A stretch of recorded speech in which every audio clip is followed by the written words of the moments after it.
Sinabi. Meron ako sinabi at never ako kumakalimot sa sinasabi ko. Kaya ito na, ang iyong bigas! Magsaing ka po hanggat gusto mo. Yeah!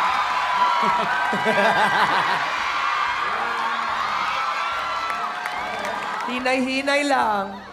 Oh, may alay na bigas. Literal na alay ito. Meme na.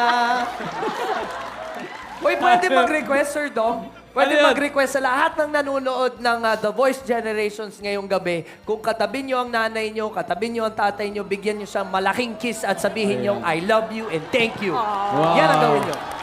Ayan, oh. Sarap po. Kala ko bibigyan mo ng bigas din. Hindi ko kayo bibigyan ng bigas. Hindi. Tama. Ang ganda na sinabi mo. Ganda na sinabi mo, Coach B.